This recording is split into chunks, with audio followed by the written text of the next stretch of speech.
Hi everyone and welcome to another video. In today's video I thought I'd talk a little bit about another ailment that I have, and that is chronic basilar artery migraine, or migraine with an aura.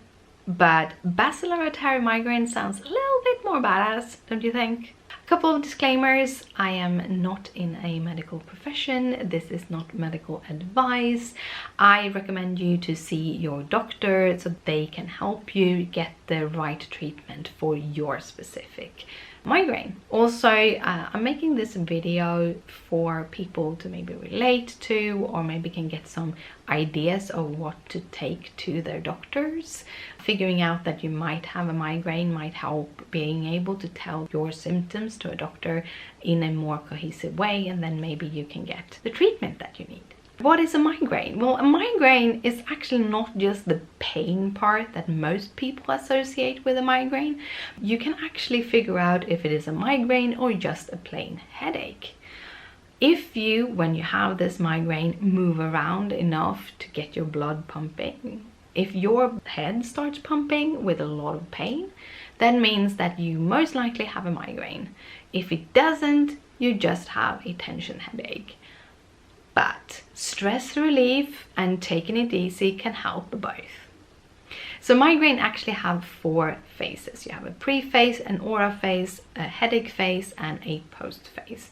Now, everyone doesn't feel those phases the same, and not everyone gets those phases enough to be noticeable. So some people might just have the pain phase, usually also the post phase. In my case, I have them all 4. My pre-phase, I feel a little like I have a fever, like I feel I have a little like a cold.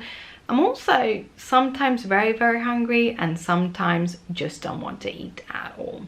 My aura phase is what makes my migraine big, sort of. I have double-sided migraine, which means that my headaches are usually circumferencing my whole head, or I get it in my whole head, and any visual aura symptoms I get in my both eyes.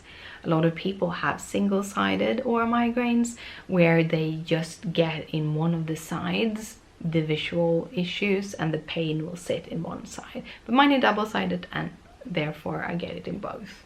For me, aura can be anything from visual disturbances like little dots in your eyes, that classical zigzag movement, which is kind of strange, and whenever I looked at it on Google, it really looks like what you look on Google. It's like this rainbow-esque glittering effect in a zigzag pattern that kind of moves slowly over your vision. And that is one of the reasons I really know that this is double-sided, because mine will move over my vision across both eyes, so it's actually coordinated.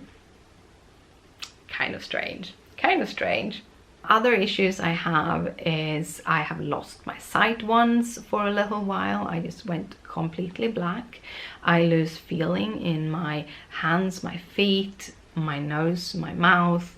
I start stuttering, can't get my words out. Sometimes what I think and what I say is completely 2 different things. So there's a lot of really strange things. First time I really had bad auras with the stuttering and the losing the feeling in my hands, I did think I had a stroke, so I went into the ER. And it's very important, if you ever get those feelings and never had them before, make sure to go to the doctors in case it's actually a stroke and not a migraine headache, but it's the same symptoms. However, I have learned how to differentiate. I don't know, I never had a stroke, but I kind of see where it is a migraine. And I don't get all of them at once usually. They can come like in little groupings, some visual sometimes, some speech sometimes, and some of that losing my feeling other times. And then we have the pain part of a migraine. There's a lot of people who get tummy issues, nausea, throw up. I am lucky, I sometimes get nausea, but most of the times I just get a very bad headache.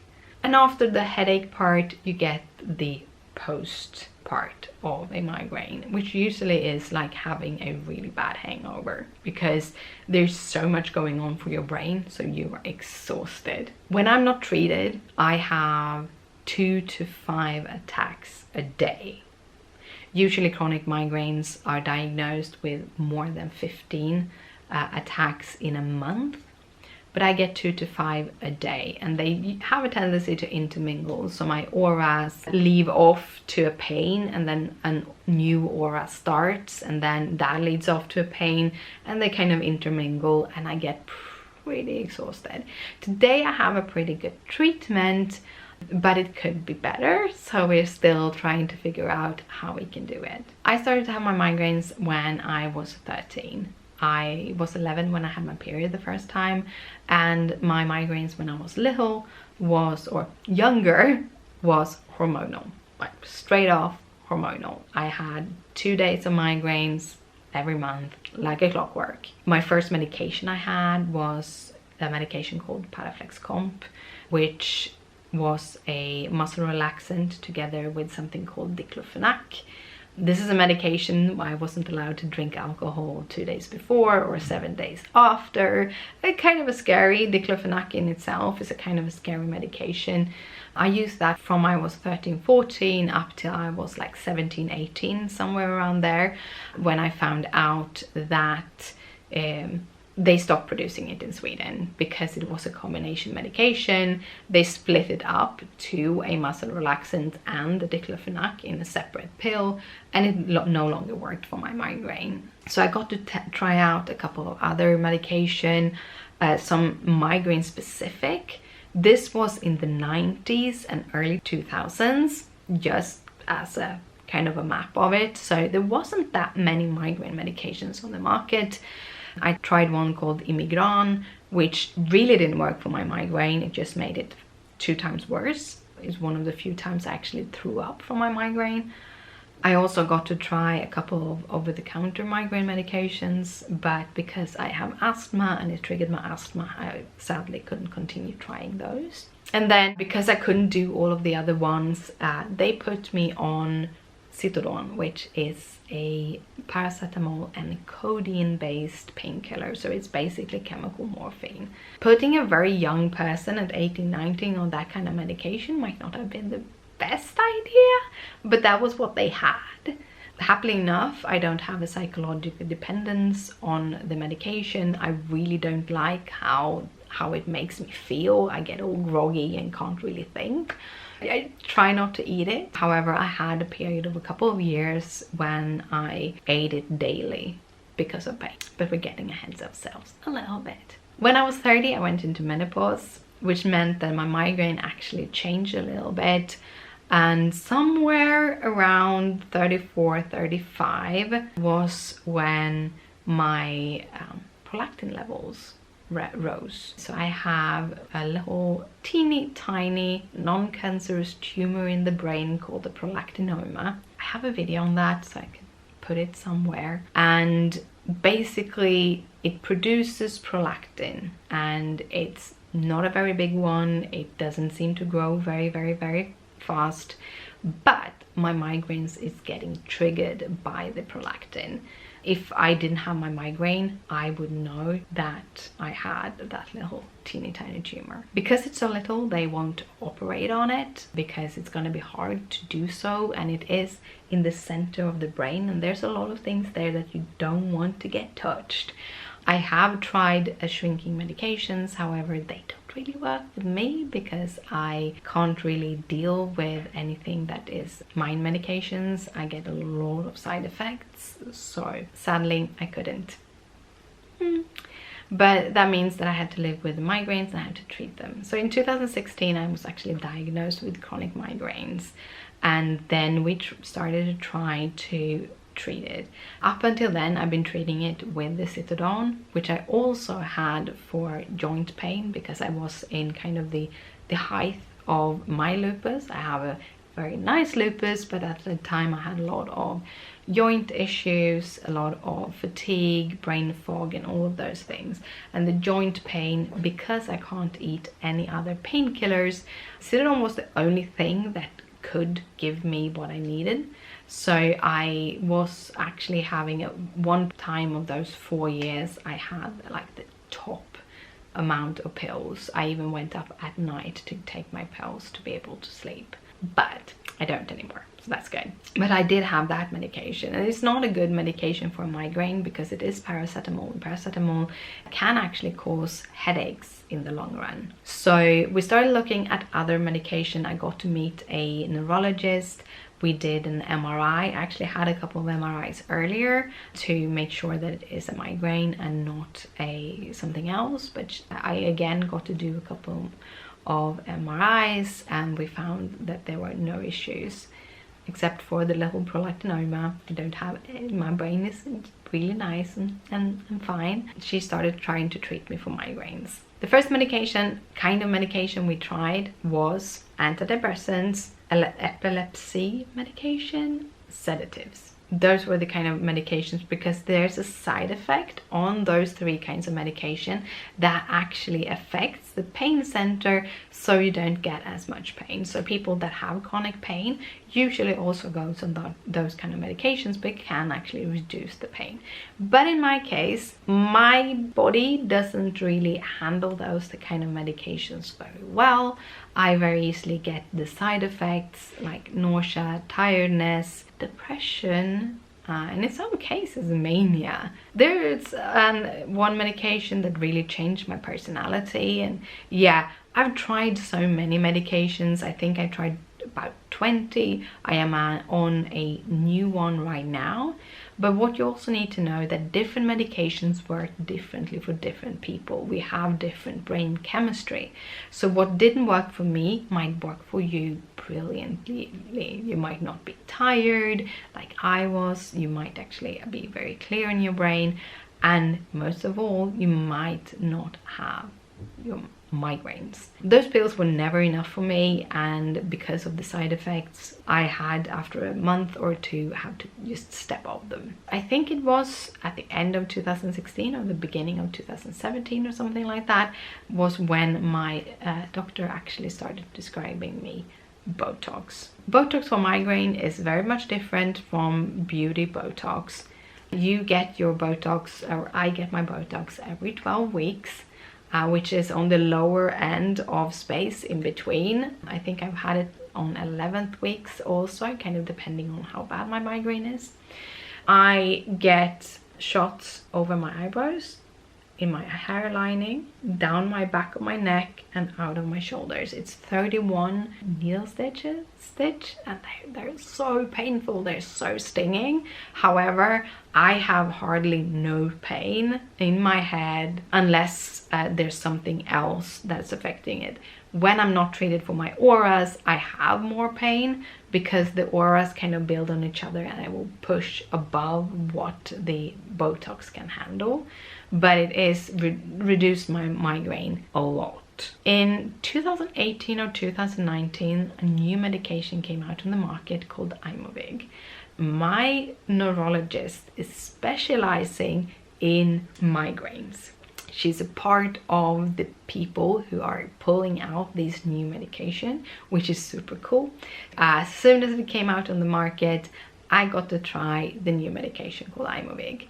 I started with a lower dose, but we very quickly went out to the higher dose. It was in the beginning it was 2 syringes, and then it was 1 syringe. It was still the same amount, I think like 160 milligrams or something like that. And you get to take it on yourself. You just it's one of those self-releasing ones, so you just push down. I think you push down, and then you push down the little thingy on the top, and then you had to hold it down on your tummy or on your leg. You had to hold it until it said pop, and then a couple of seconds more, and then you're done. So it's not, you don't have to, it's not a syringe, which makes it a little bit easier. I was treated with that until the beginning of this year, and it worked pretty good. I, for the first time, actually been functioning as a human. I was working 5 hours a day, 5 days a week, which was just having that consistency and not having follow through migraine attacks was just awesome. I was not working full time due to other health issues, which was helped by my hysterectomy. So if you want to know more about that one, I have a video on that too. I will link it in the description below and up in a corner. The last year I have been treated with a medication called Ayovi, which is supposed to be more targeted than the Aimovig and therefore will cause even less side effects. The other pro with it is that you can be treated either every month or every 3 months. However, sadly, it seems like the medication doesn't fully work on me on the 3-month period. We are going back to 1 month, or actually 24-day basis, starting in a couple of weeks. So hopefully that will work better. However, it's a little bit rough dealing with it when I like to be on long vacations, but we'll figure it out. I still have migraines that fall through, and that is why I'm now trying another of those, I think it is epilepsy medication. That word is hard, but anyhow, that is kind of my journey of my migraine. And today I work full-time. I'm mostly migraine free. I have a couple of weeks twice a year so far that has been a little bit worse. With migraines, I currently have a migraine. I have been having it for a couple of weeks now, but I still can work mostly full-time, which is kind of cool. So it's not as bad as it's been before. You can live a full life with a migraine if you just get the right medication. So I hope that that is one of the things that you take with you from this video. And if you have any questions about this, just drop them in the comment section down below. I'm very transparent when it comes to my health, so hopefully I can help you with something. But I do recommend taking most of the things to your doctor, because they are the ones that are gonna help you with the medication. Most of these medications that I'm on are subscribed to me. And also, yeah, I know that the medication is expensive here in Sweden. That's the best thing about living in Sweden. Here in Sweden, we when it comes to medication that need to be approved by the state, but medications that are approved by the states, you only have to pay about 5,000 Swedish, which is about $500 a year for your medication. Any money above that, you don't need to pay. And when it comes to doctor's appointment, that value is, I think, 1,200 SEK, which is $120. So my Botox, if I'm not completely mistaken, is like $200 or $300 in the US, and my Ayovi is, I think, $250 a month. The Aimovig was, when it was 2 syringes, it was $1,000 a month. When they went down to 1 syringe, it was 5,000 Swedish, so $500 a month. I think it is like $250, 2,500 SEK, around $250 for my Aimovig per month right now. It is an expensive treatment. I would pay around, with also the pills, probably around $500 a month, but the Swedish state is picking up my bill. I am really lucky to be here. That is the end of the video. It is a little bit of a longer one. Thank you so much for watching. Again, if you have any questions, just comment down below. Down below you find all of the videos that I have talked about. You also found them in one of the corners. Thank you again for watching. If you liked it, please thumbs it up. If you want to see more videos like this, hit that subscribe button. If you want to see other kinds of videos, just comment down below so that I can figure out what you want to see. Well, thank you so much for watching, and I'll see you later. Bye!